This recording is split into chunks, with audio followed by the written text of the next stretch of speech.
काम करवाया नहीं उनने, दारू के ठेके नहीं खुलवा दिए, और से ज्यादा क्या करवा होगा। एक बोतल पहले तो एक ही मिले थे फ्री। सर बिल नहीं फ्री किया आपको? पहले तो एक ही फ्री, अरे पहले तो एक ही नहीं, पहले तो 90,000 का पानी का बिल है हमारा। अब कहते हैं जब चुनाव आएंगे ना तब माफ कर देंगे, अब कोई माफ नहीं होगा। मगर आपके माध्यम से मैं बता देता हूँ, एक शराब तस्कर पटपड़गंज छोड़कर गया, तो एक शिक्षा का तस्कर इन्होंने पटपड़गंज में बैठा दिया। हर बार केजरीवाल जी माइक पे आते हैं, कहते हैं मैं इसको टिम्स नदी बनाऊंगा, आपके साथ इसमें मैं भी नहाऊंगा। वो टिम्स नदी आज तक वो गंगा जो हमारी यमुना थी, ये बेचारी, ये यमुना कहने लगी बेचारी। आज इस बार भी हमने देखा वहाँ झाग देखो कितना बुरी तरह से है। तो जो आप कह रहे हो ना, ये जो कहते हैं कि जी मैं हम ये कर देंगे वो कर देंगे, आपने भी उसके बाद हॉस्पिटल के बारे में बोला, जो इनके ये रोड के किनारे इन्होंने खोले हुए हैं, आप चलिए ना, मैं आप हमारे साथ चलिए। मोहल्ला क्लिनिक है, इनमें से कितने कामयाब है बताइए आप। कहीं सुअर घूम रहे हैं, कहीं गाय घूम रहे हैं, कहीं वैसे बैठे हुए, कहीं एसी उनके जो सरकारी खर्चे में तो चढ़ा दिया। नमस्कार, इस समय दिल्ली विधानसभा चुनाव का बिगुल बज चुका है और अब आम आदमी पार्टी पूरे जोश खरोश के साथ में 31 उम्मीदवारों की लिस्ट का एक फहरिस्त जारी कर दिया है और वो दावा ये ठोक रही है कि इस बार हैट्रिक लगाने वाले हैं। लेकिन वहीं पे पिछली बार कुछ कोर कसर छोड़ी हुई भाजपा भी अपने दाव आजमाने में पीछे नहीं हो रही है। और वहीं अगर देखें तो यहाँ पे सत्ता की हुई कांग्रेस पार्टी भी अपनी जोर आजमाइश को और तेजी से करने की उम्मीद लगाए बैठी है, रैली निकालने की तैयारी कर रही है। लेकिन होगा क्या केजरीवाल हैट्रिक लगा पाएंगे, या बीजेपी सत्ता में आ पाएगी, या कांग्रेस अपने आप को अलग जगा पाएगी? हम इस समय पड़पड़गंज में हैं, यही वो विधानसभा सीट है जहाँ से यहाँ के शिक्षा मंत्री इस समय सरकार में नहीं है, पूर्व शिक्षा मंत्री मनीष सिसोदिया यहाँ से जीत कर गए थे और वो उप मुख्यमंत्री भी बने थे। लेकिन अब वो ये सीट छोड़ करके जंगपुरा चले गए हैं। ये बहरहाल अगर उनसे पूछा जाए तो पत्रकारों को वो बता रहे हैं कि पार्टी का अपना फैसला है, लेकिन आम जनमानस जो यहाँ के रहने वाले हैं उनके मन और जहन में क्या चल रहा है, क्या कहेंगे भाई साहब, क्या लग रहा है? चले गए तो विधायक यहाँ से? देखिए जी, ये पटपड़गंज विधानसभा सनातन बहुल क्षेत्र है और मनीष सिसोदिया जिन्होंने पिछले 10 साल से केवल और केवल करप्शन किया और करप्शन के साथ साथ जो इन्होंने शराब तस्करी करी और एक शराब माफिया के नाम से जाने जाते हैं, 17 महीने जेल रहे। इन्हें पता था इस बार इनको यहाँ से जाना है क्योंकि ये सनातन बहुल क्षेत्र है, तो इन्होंने अपने लिए एक सेफ सीट ढूंढी और ये जंगपुरा चले गए। वो अनिल कपूर की तरह काम नहीं कर पाएंगे कि आप सोच रहे हैं कि ना ये आ गए यहाँ पर, कोई भी किसी भी विधानसभा में आते हैं तो उनको 5 साल तो यहाँ के विधानसभा के बारे में समझने में लग जाएंगे। जब तक उनको कुछ पता ही नहीं है यहाँ के बारे में, यहाँ समस्याएं क्या हैं, यहाँ पर मुझे क्या काम करना है, जब उनको कुछ पता ही नहीं है, तो मैं यहाँ की जनता को सिर्फ और सिर्फ इतना ही कहना चाहता हूँ कि पहले जो कैंडिडेट, चाहे वो किसी भी पार्टी का हो, जिनको आप जानते हैं, जिनके पास आप जा सकते हैं अपनी समस्याओं को लेके, जिनको आप ये समझते हो कि ये बंदा मेरे इस विधानसभा को सुधार सकता है या मुझे सुविधाएं दे सकता है, सड़क की व्यवस्था ठीक कर सकता है, नाली सीवर ये सब चीज़ें ठीक कर सकता है, उन्हीं को आप सपोर्ट करें। ऐसे किसी को भी कहीं से भी उतार के वो जरूर नायक का वो नहीं मिलेगा आपको, अनिल कपूर नहीं बनेगा। वो अफसानों में अच्छा लगता है, वो हकीकत में वो कोई नहीं कर सकता है वो चीज़, ठीक है। तो इसीलिए आप अपने मत का जो प्रयोग है वो बिल्कुल सोच समझ कर करें, उसी आदमी को, उसी कैंडिडेट को वोट करें जो यहाँ की सारी समस्याओं को, जो आपकी समस्याओं को जानता हो। ठीक है सर, वो ओझा सर कह रहे हैं कि हमारे पास एक कैप्टन है, कैप्टन जो आदेश करता है वो जो उसका जूनियर है वो पालन करता है, तो उनको अगर पड़पड़गंज भेजा गया तो कह रहे हैं कैप्टन के आदेश का पालन। देखिए, सिर्फ कैप्टन के आदेश का पालन आपने तो किया, आप तो बन जाएंगे विधायक, लेकिन समस्याओं को कौन सॉल्व करेगा? समस्याएं आप कौन सुनेगा? आपको तो समस्याओं के बारे में कुछ पता ही नहीं है। यहाँ पर मनीष सिसोदिया जी इतने साल यहाँ पर रहे, इतने साल उन्होंने बोला कि और एक कोई आम एक तो विधायक होता है, एक होता है विधायक के बाद आप विधायक नहीं हो सिर्फ, आप तो भाई साहब डिप्टी सीएम हो। जब डिप्टी सीएम के पास इतनी पावर होने के बाद भी वो इस एरिया को में काम नहीं कर पाए और अंततः उनको यहाँ पर लड़ने की बजाय, लोगों से आशीर्वाद लेने की बजाय उनको भागना पड़ा, तो उन्होंने क्या काम किया है? तो जब उनके जो शीर्ष नेतृत्व है, जब वो भाग रहा है, जब वो नहीं काम कर पाए, जब वो अपने आप को डिफेंड नहीं कर पा रहे हैं, तो फिर एक आम जो वो है तो उनकी पॉपुलैरिटी कहीं किसी अन्य क्षेत्र पर होगी, लेकिन राजनीतिक क्षेत्र पर उनकी पॉपुलैरिटी नहीं है। पड़पड़गंज में 10 साल सेवा करने के बाद अब जंगपुरा की भी तो सेवा करनी है। देखिए, अगर कोई भी आदमी किसी को पब्लिक, मैं तो कहता हूं कि जो इनको जन सरोकार के कार्यों से कोई लेना देना नहीं होता है, ये सिर्फ अपनी सीट बचानी है बस।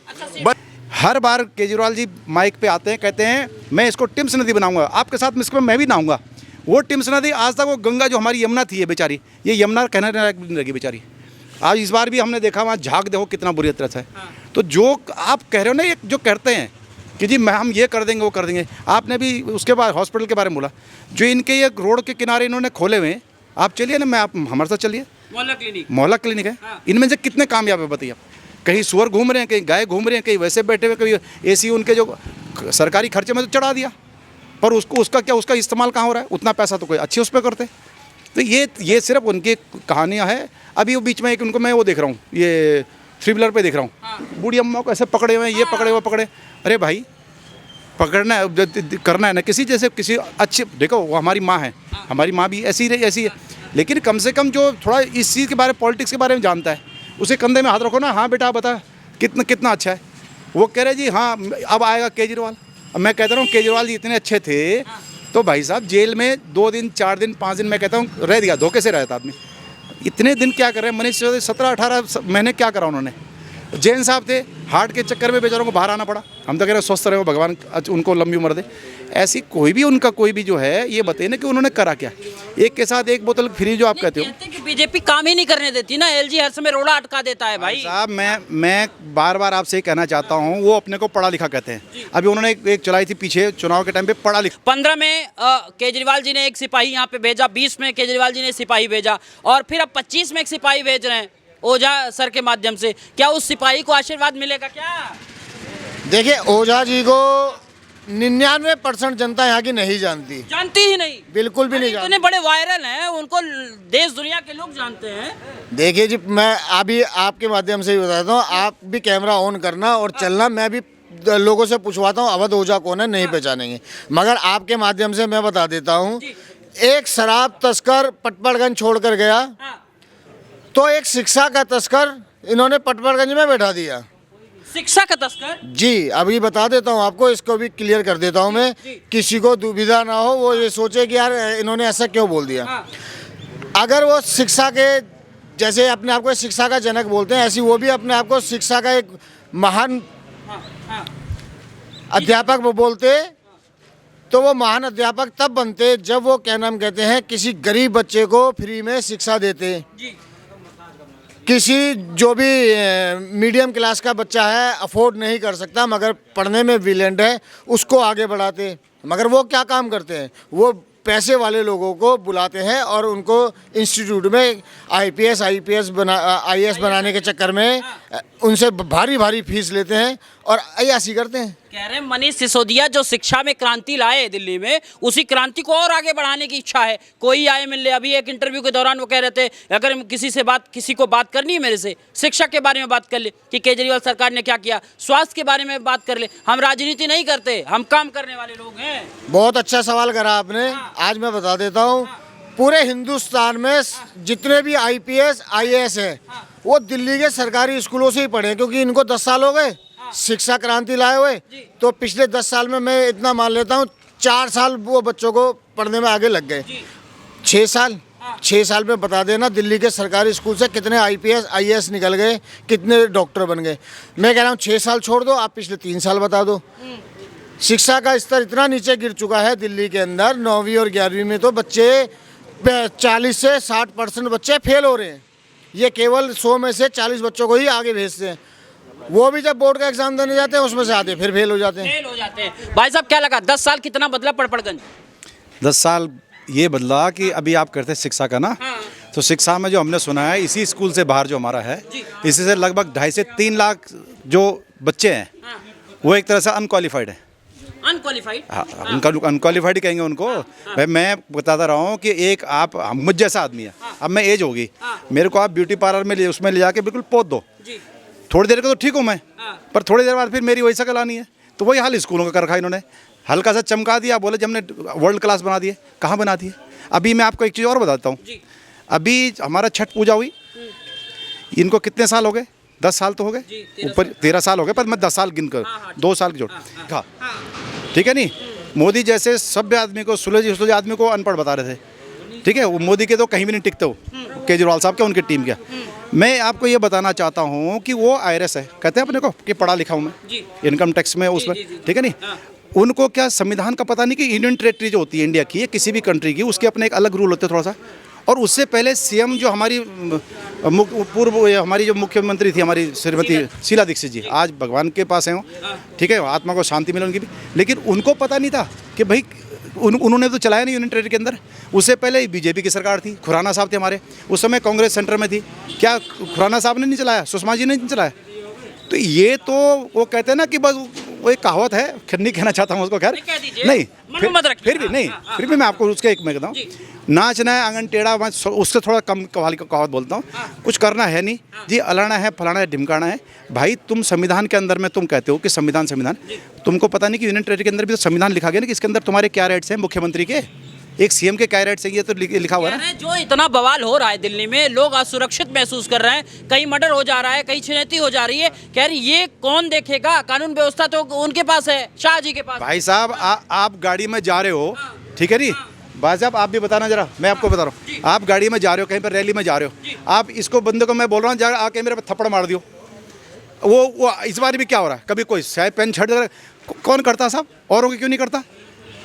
सिसोदिया जी भी रहे हैं, दूसरे भी रहे, तीसरे भी, उनको क्यों नहीं करते? केजरीवाल जी स्पेशल क्या है हमारे कि जो उन पर बड़ा प्यार आता है, कोई कुछ मारता है, कोई कुछ मारता है, कोई थप्पड़ मारता है, क्या है? भाजपा टारगेट कर रही ना, एक बड़ा चेहरा है उनको जो है हर समय जवाब देने वाला, दिल्ली में कोई चेहरा है तो अरविंद केजरीवाल। कौन झूठ का जवाब देने वाली? तो फिर तो क्या करे भाई साहब, झूठ अच्छा, झूठे के साथ नहीं हो सकता। 10 साल कह रहे हैं कि एक चीज़ मैं आपको और कहता हूँ, जैसे अभी सब कह रहे हैं ओझा जी ना, मैं केजरीवाल जी से ये पूछना चाहता हूँ और उन बेचारे कार्यकर्ताओं से भी जिन्होंने 12 साल 13 साल, इन्होंने थोड़ा ऊपर से भी कहूँगा 15 साल जब ग्राउंड बना रहे थे, उन बेचारों को क्या दोष है कि उनमें से कोई नहीं था जो यहाँ के टिकट देते जिसको हो सकता था, कल मैं उसको सपोर्ट करता, हो सकता था, एक बारी की बात मैं उधर तो कह रहे हैं पार्टी का निर्णय है ना, पार्टी का, यहाँ के कार्यकर्ता क्या करेंगे आप बताइए, चलो आप बताइए, यहाँ का कार्यकर्ता क्या करेगा बताइए ना, वो क्या दड़ी बिछा रहेगा उनके लिए? और जिनकी आप बात करो वजह से जो ये कितने कंट्रोवर्सी करते थे इनके लिए, क्या क्या बोलते थे इन लोगों के लिए, आज उनके प्यारे बन गए, क्योंकि राजनीति है साहब, क्या कर सकते हो? इसलिए कुछ नहीं है इस समय दुनिया, मतलब हिंदुस्तान के अंदर दिल्ली जो हमारा बदलाव चाहेगी और चाहना भी चाहिए। मैं तो सभी से अपील करता हूँ, अपना और अपने बच्चों का ना फ्यूचर देखिए, ये लॉलीपॉप मत नहीं फ्री में। अभी एक तो ईस्ट विनोद नगर में 9 लाख रुपए का पानी का बिजली बिल है, नहीं तो मैं ले चलता हूँ, आपको एड्रेस दे दूँगा, आप चले जाना वहाँ पे।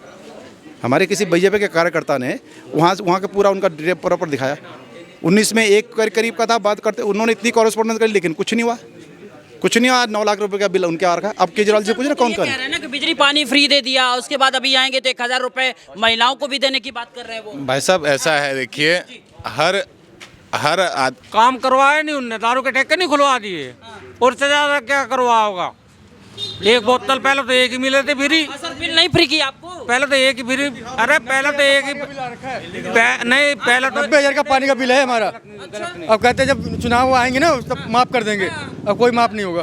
अगर तुम्हारी सरकार अभी है तो माफ़ करो बिल हमारा, और जब जमा करने जाओ रीडिंग लेने नहीं आते, ये देखो, हाँ रीडिंग लेने नहीं आते बहन चोर। 26,000 किस चीज का बिल है? घर का आपके बिल है? पानी का बिल है, रीडिंग लेने नहीं आते, और 1600 रुपये वो है, 7 महीने से 7 महीने की रीडिंग बैठती है 240 140, 7 दूनी 14 फ्री बैठती है। और मेरी जो है ना मैंने जोड़ी है, ये रही 7 महीने की, ये रही 119 रीडिंग अभी तक आ रखी है। मीटर में फोटो दिखा दूँ, मीटर में मीटर की रीडिंग दिखा दूँ भाई। इनका 52 यूनिट तो इसमें दिखा ही रहा है। अरे कितने बिल कितने दिखा रहा है? टोटल कितना आया? 1500 कुछ दिखा रहा था। हाँ तो 1500 कुछ, और वैसे जो है ना कितनी यूनिट तो कह रहे हैं कि अगली बार आएंगे तो माफ कर देंगे, चिंता मत करिए। माफ कर देगा, किस बात का कर देगा? अभी तो सरकार उसी की है, ब्लैकमेल क्यों कर रहा है दुनिया को? ये राजनीति ये नहीं चलने वाली, जो दिल्ली वालों को ब्लैकमेल कर रहा है टिकट के माध्यम, ये बड़े हुए बिलों के माध्यम से। अभी भी तो तेरी सरकार है, माफ कर दे। चुनाव अभी तो आचार संहिता नहीं लगी, चुनाव तो फरवरी में होंगे। अभी बिजली पानी सब तेरे हाथ में, भाई माफ कर दे। क्यों ये इतनी जनता को परेशान कर रहा है कि बिल मत भरो, फाड़ दो? अरे बिल भी तू दे, बिल भरो भी मत। कल को तू नहीं आया तो जनता कहाँ जाएगी? दूसरी सरकार आएगी, वो तो बिल लेगी, जनता कहाँ जाएगी? मतलब तू जनता को डुबो के मारना चाहता है कि हम तो डूबे सनम, तुम्हें भी ले डूबेंगे। क्या कह रहे थे? अरे वो टेक्निक अपना रही है अंबानी की। अंबानी कहीं दिखता नहीं है, जियो की सिम फ्री में बांटी, उसके बाद लोगों को लालच आई, सबने खरीदा, डाटा यूज़ किया। वैसे ही कर रहे केजरीवाल, दिख रहा है नहीं, हर चीज़ फ्री बांट रहा है, दिख रहा है नहीं, गोल हो जा रहा है। अब वोटों का टाइम आ रहा तो अब दिखने के लिए आ जाएगा। अंबानी ने तो कहा था कर लो दुनिया मुट्ठी में, मूत लेकर गया मुट्ठी में। उन्होंने भी तो वही किया। लेकिन आखिरी सवाल आपसे एक बात है, राहुल भैया अभी तो आ रहे हैं, यात्रा उनकी फ्री तो में चल बांट रही रहे है। हैं, उसके बाद वोटों को लालच दे रहे हैं। बहुत बढ़िया है जी। हाँ, सुनो। मेरा निकनेम भी पप्पू है। सुन लो जी, मेरा निकनेम भी पप्पू है। इधर मार्केट में कहीं जाओगे पप्पू बोलते हैं, क्यों बचपन से सबने पप्पू बोला। मगर राहुल ऐसा पप्पू निकला कि मेरे को अपने नाम से चिढ़ हो गई और मैंने सबसे बोल दिया भैया पप्पू मत बोलो।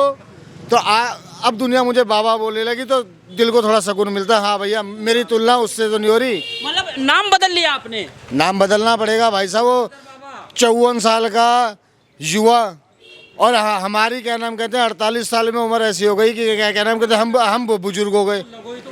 क्यों वो आपको क्या लग रहा है इस बार हैट्रिक केजरीवाल लगा पाएंगे, बीजेपी आ पाएगी या कांग्रेस अपना अस्तित्व स्थापित करेगी? हाँ। केजरीवाल तो भाग लिया यहाँ से, ठीक है जी। ये तो सबको पता चल गया, केजरीवाल ने हार मान ली है। अब ये अपनी 10-12 ऐसी सेफ सीट ढूंढ रहे हैं दिल्ली के अंदर कि जहाँ पर ये बड़े नेता इनके बच जाएं और वो विधायक बन जाए, पैसा खाते रहें। उनको आपको क्या लग रहा है 25 में कौन आ रहा है? हम देखो खुल के कहता क्यों नहीं, कहता क्यों नहीं फिर? देखो बीजेपी तो आएगी। इनको ये जो आपकी केजरीवाल सरकार है, ठीक है, फ्री का बांट रही है, ये लालच दे रही है लोगों को। लालच दे रही है। चलिए, लगातार जनता जनार्दन से रायशुमारी का दौर जारी रहेगा। बहरहाल यहाँ पे लेंगे विराम। बहुत बहुत